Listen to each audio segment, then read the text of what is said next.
Dear students, നമ്മളിന്ന് discuss ചെയ്യാനായിട്ട് പോകുന്നത് 2025 ഏപ്രിലിൽ നടന്നിട്ടുള്ള ഫിസിക്സിൻ്റെ ക്വസ്റ്റ്യൻ പേപ്പറും അതിൻ്റെ ആൻസേഴ്സുമാണ്. അതിൽ തന്നെ മൊഡ്യൂൾ 3ലെയും 4ലെയും ക്വസ്റ്റ്യൻസും ആൻസേഴ്സുമാണ് കേട്ടോ നമ്മളിന്ന് ഡിസ്കസ് ചെയ്യാൻ പോകുന്നത്.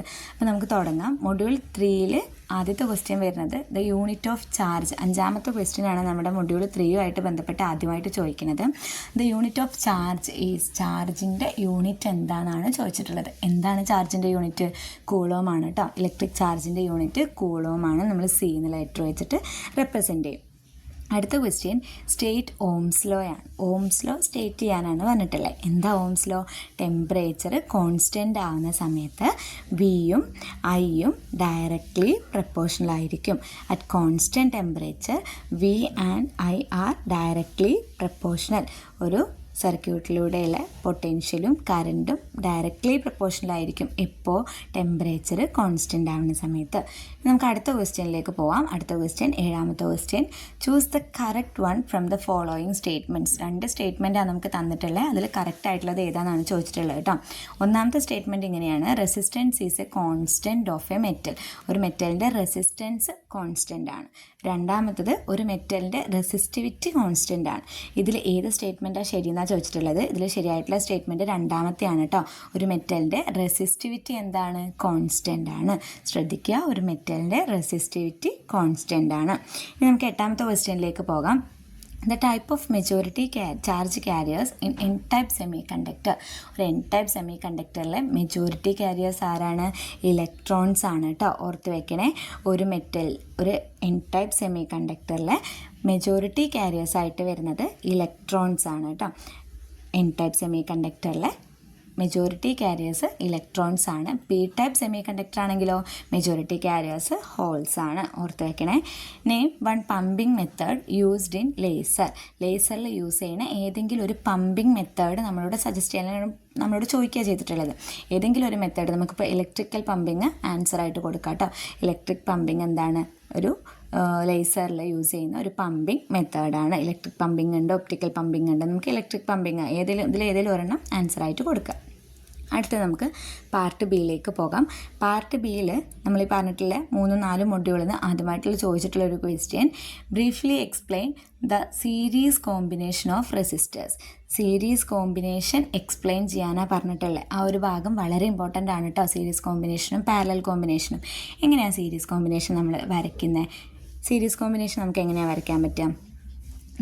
ഇങ്ങനെ നമ്മൾ റെസിസ്റ്റേഴ്സിനെ അറേഞ്ച് ചെയ്യണേനല്ലേ നമ്മൾ സീരീസ് കോമ്പിനേഷൻ എന്ന് പറയുക. ഇതിൽ ഞാൻ ആദ്യം കൊടുത്തിട്ടുള്ള റെസിസ്റ്ററിന് R1 എന്നും രണ്ടാമത്തേന് ഞാൻ R2 എന്നും പേര് കൊടുത്തു. ഇനി സീരീസ് കോമ്പിനേഷനിൽ കറണ്ട് കോൺസ്റ്റൻ്റ് ആയിരിക്കും. എന്തായിരിക്കും? കോൺസ്റ്റൻ്റ് ആയിരിക്കും. കറണ്ട് ഒരു കോൺസ്റ്റൻ്റ് ആയിരിക്കും. കറണ്ട് കോൺസ്റ്റൻ്റ് ആയതുകൊണ്ട് നമുക്കിവിടെ പൊട്ടൻഷ്യലിന് ഇക്വേഷൻ എഴുതാം. കറണ്ട് കോൺസ്റ്റൻ്റ് ആയതുകൊണ്ട് നമ്മൾ പൊട്ടൻഷ്യലിന് ഇക്വേഷൻ എഴുതാം. എന്നിട്ട് നമുക്ക് വരയ്ക്കാം കേട്ടോ. സീരീസ് കോമ്പിനേഷനാണ് നമ്മൾ വരയ്ക്കുന്നത്. സീരീസ് കോമ്പിനേഷൻ എന്ന് പറയുമ്പോൾ നമ്മൾ ആദ്യം എടുത്ത റെസിസ്റ്ററിന് നമുക്ക് R1 എന്ന് പേര് കൊടുക്കാം. രണ്ടാമത്തേന് ഞാൻ R2 എന്ന് പേര് കൊടുത്തു. ഇവിടെ കറണ്ട് എന്താണെന്നാണ് പറഞ്ഞത്?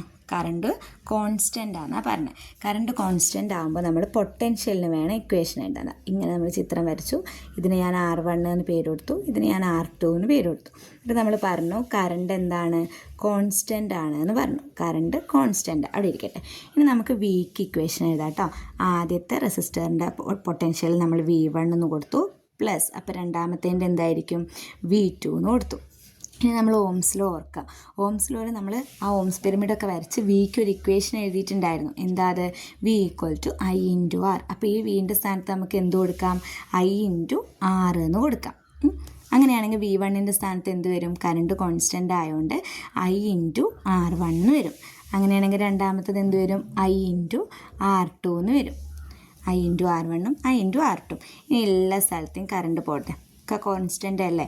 അപ്പോൾ ബാക്കി എന്താ അവിടെ ഉള്ളത്? R = R1 + R2. R = R1 + R2. Series ആയിട്ട് റെസിസ്റ്റൻസിന് കണക്ട് ചെയ്ത് കഴിഞ്ഞാൽ നമുക്ക് എങ്ങനെയാണ് ടോട്ടൽ അല്ലെങ്കിൽ എഫക്റ്റീവ് കണ്ടുപിടിക്കാൻ പറ്റുക? എല്ലാം കൂടെ ആഡ് ചെയ്ത് വെച്ചാൽ മതി അല്ലേ. ഇത് ഓർത്ത് വെക്കണം കേട്ടോ, ഇമ്പോർട്ടൻ്റ് ആണ്. ഇതുപോലെ തന്നെ ഇതിൻ്റെ പാരലൽ കോമ്പിനേഷനും നന്നായിട്ട് നോക്കി വയ്ക്കുക. അതിൻ്റെ ഇക്വേഷൻ എന്താ?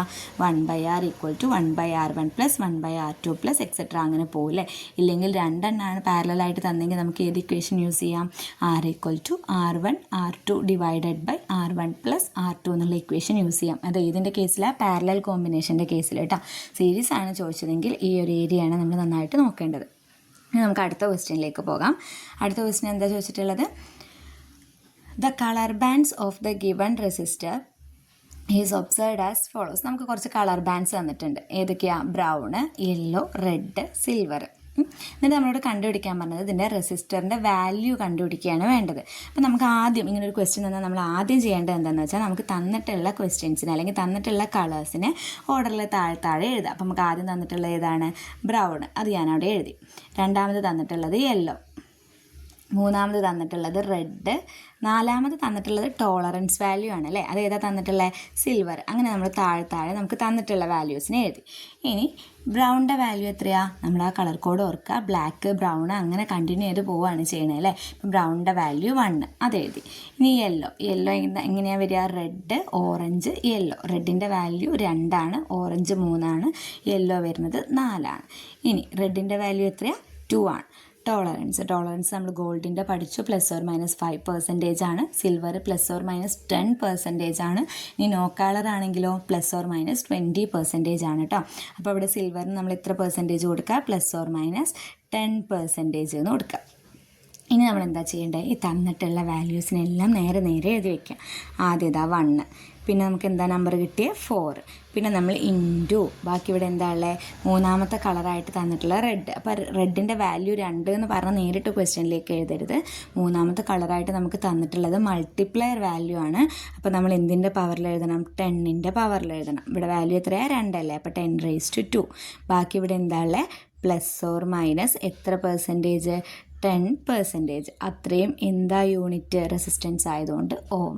ഇത്ര എഴുതിയ ആൻസർ ആയിട്ടോ. അപ്പോൾ നമ്മൾ എന്താ ചെയ്യേണ്ടത്? ഇങ്ങനെ ഒരു ക്വസ്റ്റ്യൻ വന്നു കഴിഞ്ഞാൽ ആദ്യം നമുക്ക് എത്ര കളേഴ്സാണോ തന്നിട്ടുള്ള ആ കളേഴ്സിനെ ക്വസ്റ്റ്യനിൽ തന്നിരിക്കുന്ന ഓർഡറിൽ താഴെ എഴുതുക. എന്നിട്ട് ഓരോ കളറിൻ്റെയും വാല്യൂ നമ്മൾ പഠിച്ചു വെച്ചത് എഴുതി വയ്ക്കുക. അതിൽ പ്രത്യേകം ശ്രദ്ധിക്കേണ്ടത് മൂന്നാമതായിട്ട് നമുക്ക് ഏത് കളർ തന്നാലും അതിനെ മൾട്ടിപ്ലയർ വാല്യൂ ആയിട്ട് വേണം എഴുതാൻ. 10ൻ്റെ പവറിൽ വേണം എഴുതാൻ.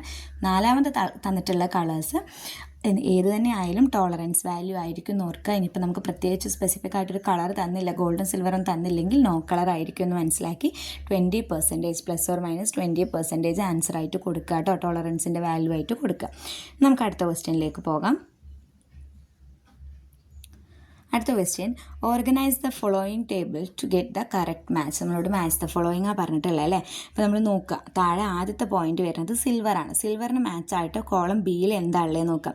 സിൽവർ ഒരു സെമി കണ്ടക്ടർ ആണോ, ഒരു ഡയോഡാണോ, ഒരു ട്രാൻസിസ്റ്റർ ആണോ, ഒരു സോളാർ സെല്ലാണോ, ഡോപ്പിംഗ് ആണോ, കണ്ടക്ടർ ആണോ സിൽവറിന് മാച്ചായിട്ടുള്ളത് നോക്കാം. സിൽവറിന് മാച്ചായിട്ട് ഇവിടെ എന്താ വന്നിട്ടുള്ളത്? സിൽവറിന് മാച്ചായിട്ട് കണ്ടക്ടറാണ് വന്നിട്ടുള്ളത് കേട്ടോ. സിൽവർ ഒരു കണ്ടക്ടറാണ്.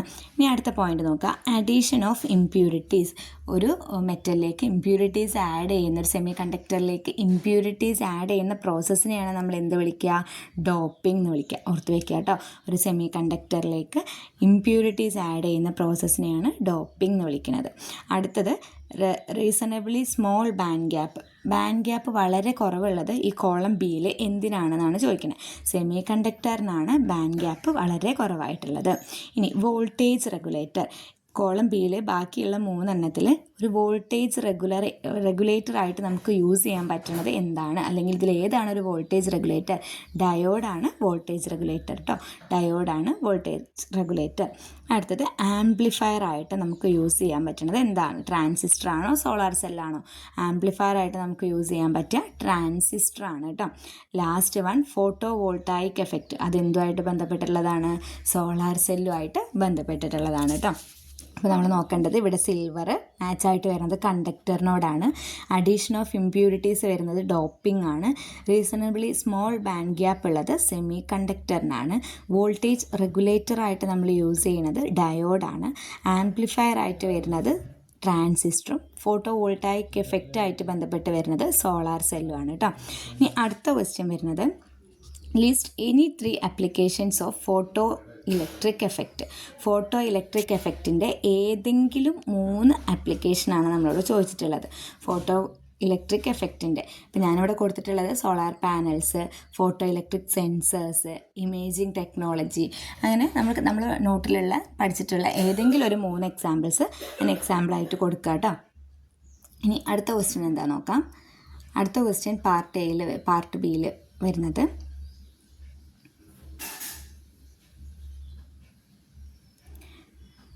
Right a short note on nanomaterials ആണ്. നാനോ മെറ്റീരിയൽസിനെ കുറിച്ച് ഒരു ഷോർട്ട് നോട്ട് എഴുതാനാണ് പറഞ്ഞിട്ടുള്ളത്. നാനോ മെറ്റീരിയൽസിനെ കുറിച്ചൊരു ഷോർട്ട് നോട്ട് എഴുതുന്നതിൽ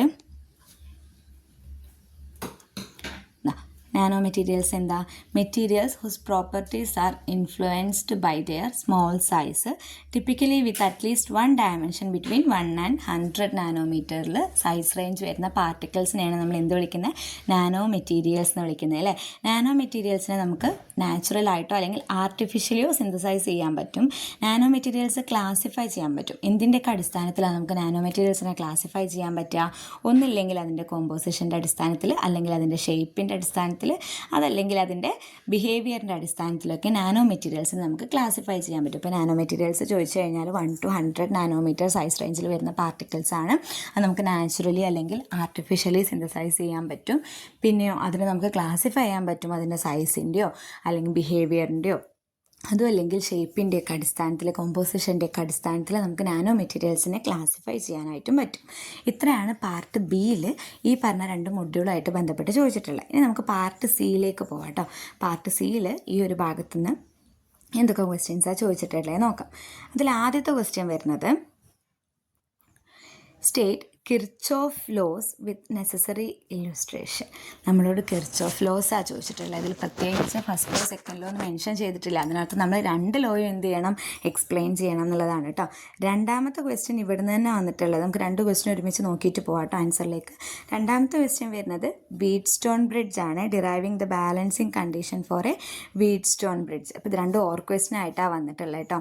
കിർച്ചോഫ് ലോസും വീറ്റ്സ്റ്റോൺ ബ്രിഡ്ജും കൂടെ ഒരു ഓർ ക്വസ്റ്റ്യൻ ആയിട്ടാണ് വന്നിട്ടുള്ളത്. നന്നായിട്ട് പഠിച്ചു വെക്കുക ഒരു ഏരിയ. അപ്പോൾ നമുക്ക് ഇനി ആൻസറിലേക്ക് പോവാം. എങ്ങനെയാണ് അത് ആൻസർ ചെയ്യേണ്ടത് നോക്കാം കേട്ടോ.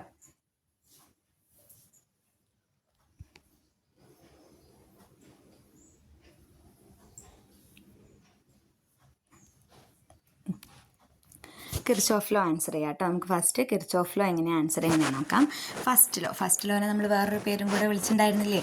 എന്തായിരുന്നു അത്? ജംഗ്ഷൻ റൂൾ അല്ലേ. കിർച്ചോഫിൻ്റെ ഫസ്റ്റ് ലോ നമുക്ക് ജംഗ്ഷൻ റൂൾ എന്നുകൂടെ പറയാം. അതെന്താണ്? ഒരു ജംഗ്ഷനിലേക്ക് വരുന്ന ടോട്ടൽ കറണ്ടും ആ ജംഗ്ഷനിൽ തിരിച്ചു പോണ കറണ്ടും എന്തായിരിക്കും? 0 ആയിരിക്കും. Total current entering into a junction is equal to total current leaving from the junction. അല്ലെങ്കിൽ ഈ പറഞ്ഞ ജംഗ്ഷനിലുള്ള കറണ്ടിൻ്റെ സം എന്തായിരിക്കും? 0 ആയിരിക്കും. ഏതെങ്കിലും ഒരു സ്റ്റേറ്റ്മെൻറ്റ് നന്നായിട്ട് പഠിച്ചു വെക്കുക കേട്ടോ. ഇനി നോക്കിയാൽ ഈ ചിത്രത്തിൽ ജംഗ്ഷനിലേക്ക് വരുന്ന കറണ്ടുകൾ ഏതൊക്കെയാണ്? I1 ഉണ്ട്, I2 ഉണ്ട്, I3 ഉണ്ട്. വരുന്നു എന്നുള്ളതുകൊണ്ട് നമ്മൾ പോസിറ്റീവ് സൈൻ കൊടുത്തു അല്ലേ. ഇനി ഈ ജംഗ്ഷനിൽ തിരിച്ചു പോണ കറണ്ടാണ് I4ഉം I5ഉം I6ഉം. തിരിച്ചു പോകുമല്ലേ. അപ്പോൾ നമ്മൾ ഏത് ചിഹ്നം കൊടുത്തു? നെഗറ്റീവ് സൈൻ കൊടുത്തു. Equal to 0. ഇനി നമുക്ക് എന്ത് ചെയ്യാം? പോസിറ്റീവായിട്ടുള്ളതിനൊക്കെ ഒരുമിച്ചും നെഗറ്റീവായിട്ടുള്ളതിനൊക്കെ സമത്തിൻ്റെ അപ്പുറത്തേക്കും കൊണ്ടുപോകാം. അപ്പോൾ ഈ I4ഉം I5ഉം I6 ഒക്കെ മൈനസ് അല്ലേ. അത് സമത്തിൻ്റെ അപ്പുറത്തേക്ക് പോകുമ്പോൾ എന്തായിരിക്കും?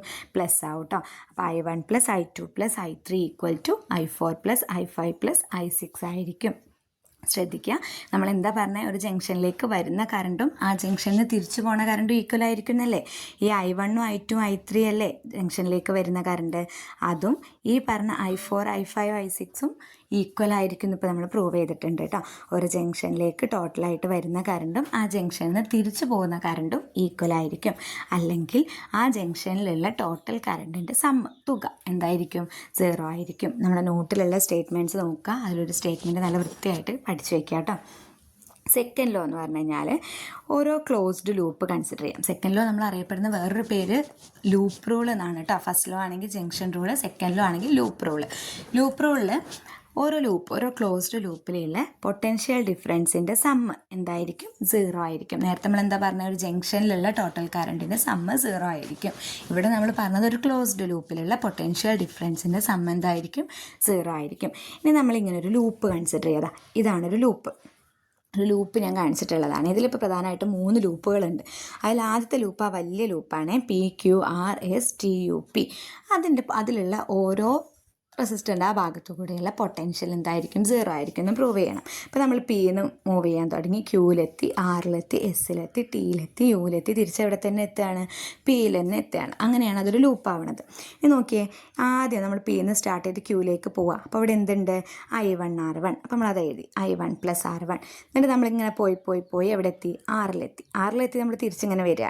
ആറിലെത്തി തിരിച്ച് വരുമ്പോൾ അവിടെ എന്തുണ്ട്, I3 R3. അപ്പോൾ നമ്മളിത് ആദ്യം എഴുതി +I3 R3. എന്നിട്ട് നമ്മൾ എത്തി. ഇനി എസ്സിലെത്തി നമ്മളിങ്ങനെ പോയി കഴിഞ്ഞപ്പോൾ അവിടെ എന്തുണ്ട്, I4 R4. അത് എഴുതി I4 R4. എന്നിട്ട് നമ്മൾ തിരിച്ച് എങ്ങോട്ട് തന്നെ കയറുകയാണ്, പിയിലേക്ക് തന്നെ കയറുകയാണ്. അപ്പോൾ -E=0. നമ്മൾ തിരിച്ച് കയറുകയല്ലേ, സോ അവിടെ എന്ത് സൈന് വരും, മൈനസ് സൈന് വരും കേട്ടോ. ഇങ്ങനെയാണ് നമ്മൾ ലൂപ്പ് റൂൾ എഴുതേണ്ടത്. നമ്മൾ ആ ക്ലോസ്ഡ് ലൂപ്പിലുള്ള ടോട്ടൽ പൊട്ടൻഷ്യൽ 0 ആണ് എന്നാണ് പ്രൂവ് ചെയ്യുന്നത്. ഇനി നമ്മൾ അടുത്ത ലൂപ്പ് കൺസിഡർ ചെയ്യാം.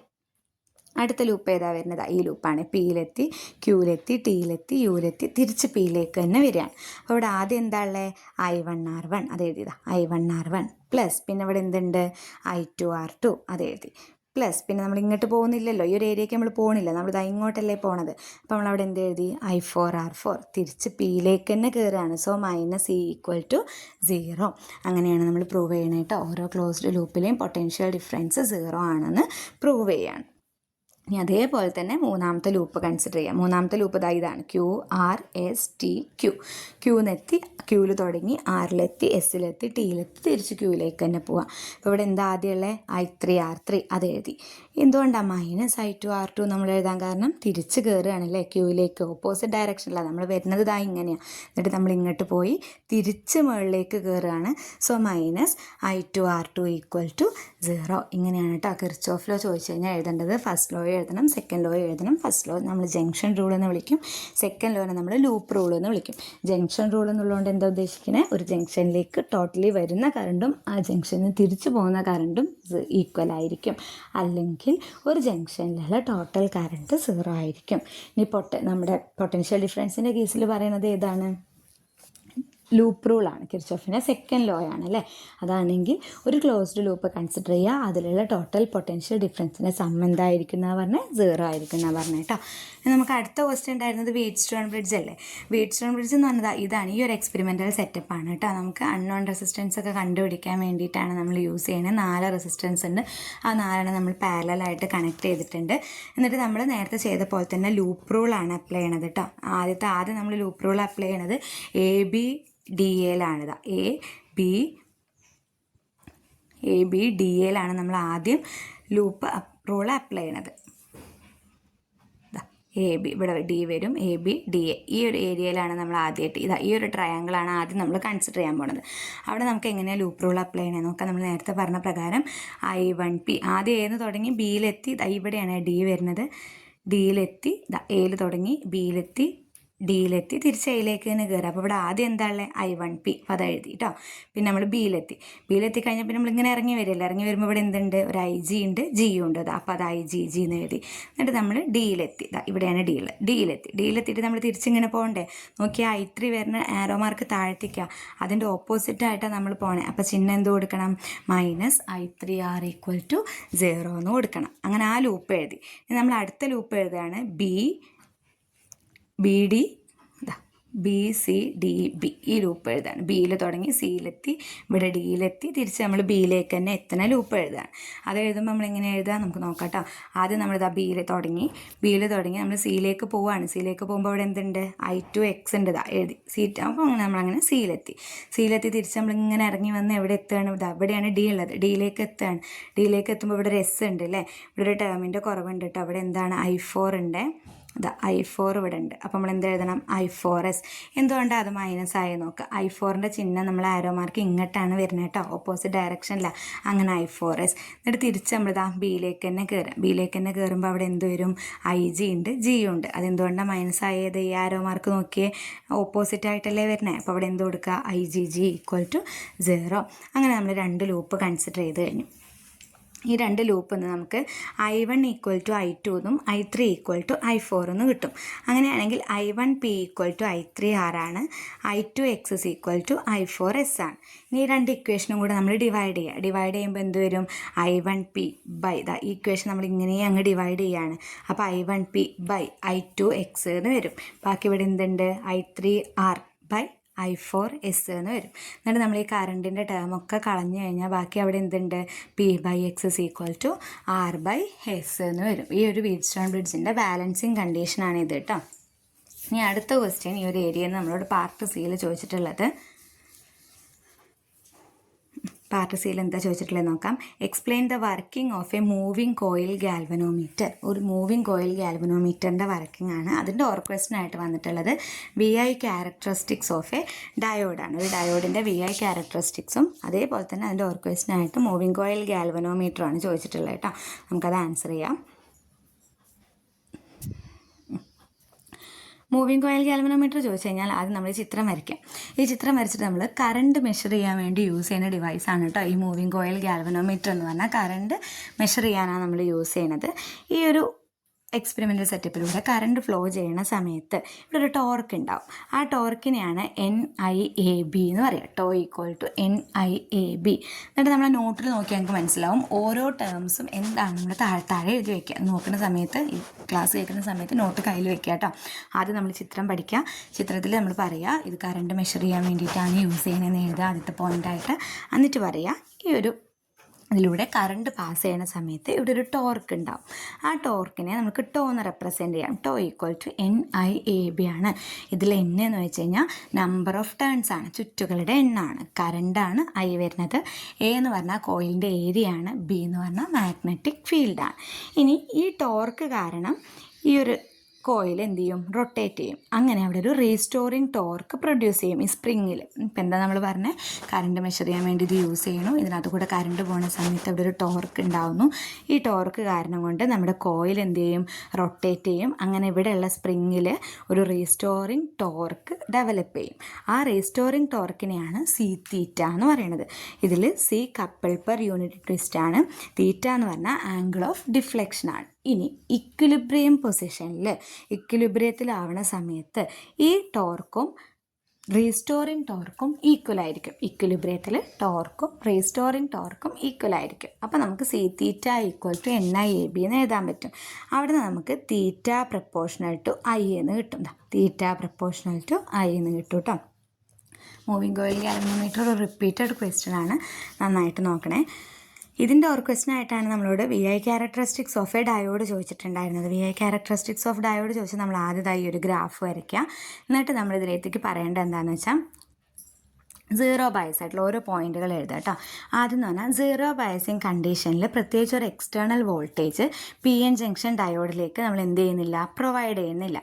0 ബയസിങ് കണ്ടീഷനിൽ ഒരു എക്സ്റ്റേണൽ വോൾട്ടേജും ഈ ഒരു PN ജംഗ്ഷൻ ഡയോഡിലേക്ക് കൊടുക്കുന്നില്ല. എന്നിട്ട് പിന്നെ ഫോർവേഡ് ബയസിങ് എന്താ, റിവേഴ്സ് ബയസിങ് എന്താണെന്ന് എഴുതാം. ഫോർവേഡ് ബയസിങ് എന്താ? ഒരു P ടൈപ്പ് സെമി കണ്ടക്ടറിൽ അല്ലെങ്കിൽ ഒരു PN ജംഗ്ഷൻ സെമി കണ്ടക്ടറിൽ ഇത് P സൈഡാണ്, ഇത് N സൈഡാണ്. ബാറ്ററിയുടെ പോസിറ്റീവായിട്ട് P സൈഡും ബാറ്ററിയുടെ നെഗറ്റീവായിട്ട് N സൈഡും കണക്ട് ചെയ്യുക. ഇതിനെയാണ് നമ്മൾ എന്ത് പറയുന്നത്? ഫോർവേഡ് ബയസിങ് കണ്ടീഷൻ എന്ന് പറയുന്നത്. ഇനി ഇതല്ലാതെ റിവേഴ്സ് ബയസിങ് കണ്ടീഷൻ എന്താണ്? റിവേഴ്സ് ബയസിങ് കണ്ടീഷൻ എന്താ? നമ്മളൊരു PN junction diode semi conductor consider ചെയ്യുക. ഇത് P സൈഡ്, ഇത് N സൈഡ്. ബാറ്ററിയുടെ പോസിറ്റീവ് N സൈഡായിട്ടും P സൈഡായിട്ട് ബാറ്ററിയുടെ നെഗറ്റീവും കണക്ട് ചെയ്യുക. ഇത് നമുക്ക് പറയാം. നമ്മളൊരു PN junction semi conductor consider ചെയ്യുക. അതിലിതൊരു P സൈഡാണ്, ഇത് N സൈഡാണ്. ബാറ്ററിയുടെ പോസിറ്റീവ് N സൈഡായിട്ടും ബാറ്ററിയുടെ നെഗറ്റീവ് P സൈഡുമായിട്ടും കണക്ട് ചെയ്യുന്നതിനെയാണ് നമ്മൾ റിവേഴ്സ് ബയസിങ് കണ്ടീഷൻ എന്ന് പറയുന്നത്. അപ്പോൾ നമുക്ക് നോക്കാം കേട്ടോ. ഫോർവേഡ് ബയസിൽ എന്ത് എഴുതിയിട്ടുള്ളത്? The P type is linked to the positive terminal of the voltage and N is connected to the negative terminal. ഇത് നേരെ റിവേഴ്സ് ആയിട്ടാണ് ഇതിൽ വരിക, റിവേഴ്സ് ബയസിങ് കണ്ടീഷനിൽ വരിക കേട്ടോ. എന്നിട്ട് നമ്മൾ ഈ ഒരു ഗ്രാഫ് നന്നായിട്ട് വരച്ചു വയ്ക്കും. അടുത്ത ക്വസ്റ്റ്യൻ വരുന്നത്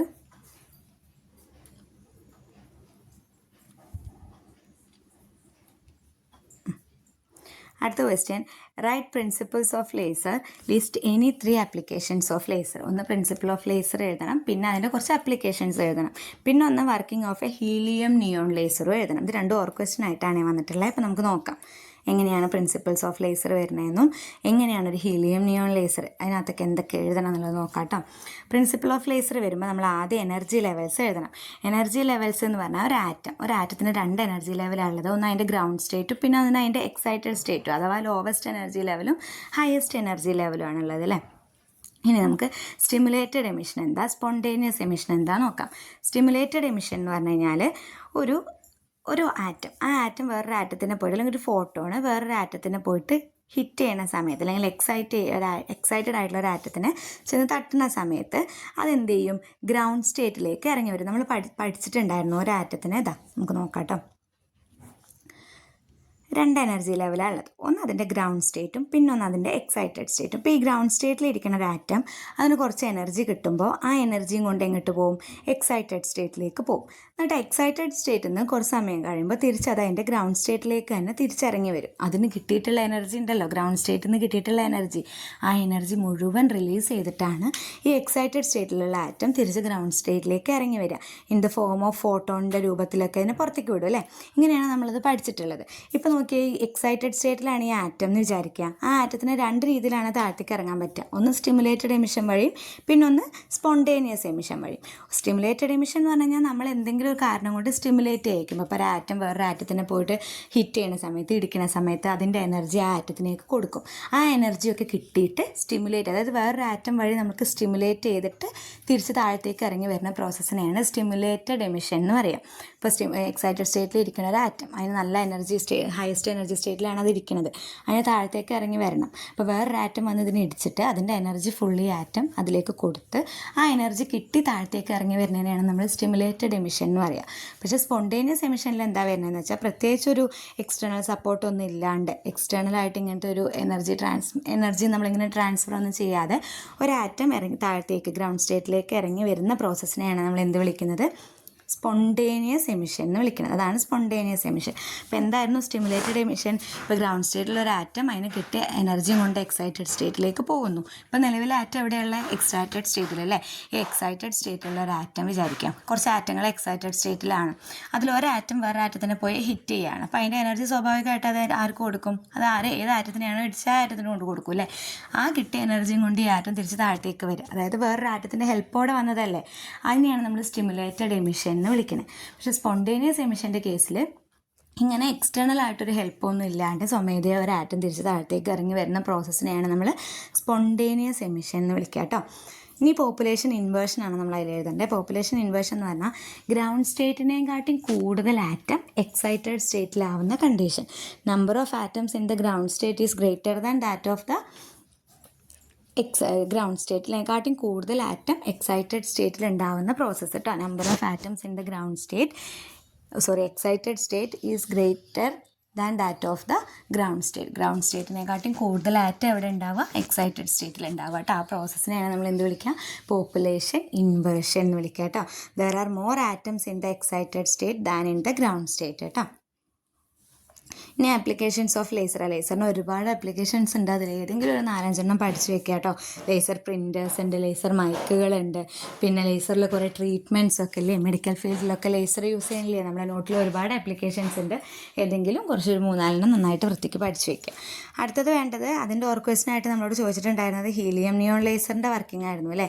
ഹീലിയം നിയോൺ ലേസറിൻ്റെ വർക്കിംഗ് ചോദിച്ചു കഴിഞ്ഞാൽ ആദ്യം ചിത്രം വരച്ച് വയ്ക്കുക കേട്ടോ. അതായത് നമ്മൾ എഴുതുക, ഹീലിയം നിയോൺ ലേസർ ഒരു ഗ്യാസ് ലേസറിന് എക്സാമ്പിളാണ്. ഇങ്ങനെ ഒരു ഗ്ലാസ് ട്യൂബിൻ്റെ ഉള്ളിൽ ഹീലിയത്തിൻ്റെയും നിയോണിൻ്റെയും മിക്സ്ചറാണ് ഫില്ല് ചെയ്തിട്ടുണ്ടാവുക.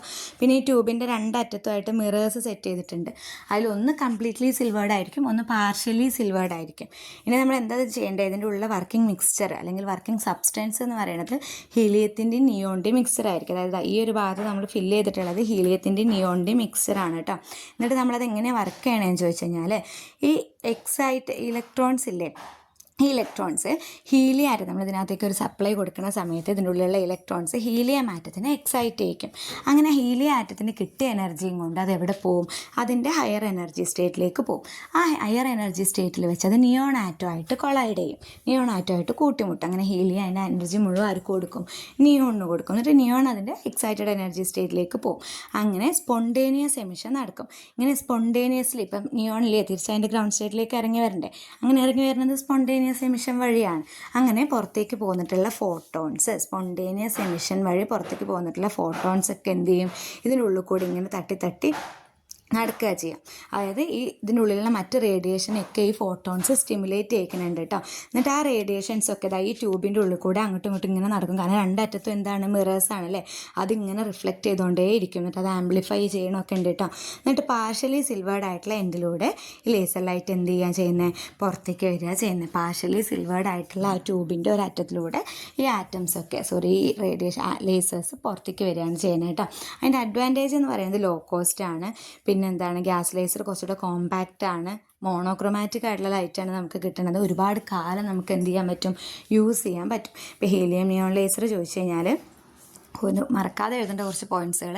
ഒന്ന്, അതൊരു ഗ്യാസ് ലേസറിന് എക്സാമ്പിളാണ് കേട്ടോ. പിന്നെ അതാ ഇങ്ങനെ ഒരു ഗ്ലാസ് ട്യൂബ് ഉണ്ടാവും. ഹീലിയം നിയോൺ ലേസർ എന്ന് പറഞ്ഞാൽ ഇങ്ങനെ ഒരു ഗ്ലാസ് ട്യൂബ് ഉണ്ടാവും. അതിൻ്റെ ഉള്ളിൽ നമ്മൾ ഫില്ല് ചെയ്തിട്ടുള്ളത് ഹീലിയത്തിൻ്റെയും നിയോണിൻ്റെയും മിക്സ്ചറാണ്.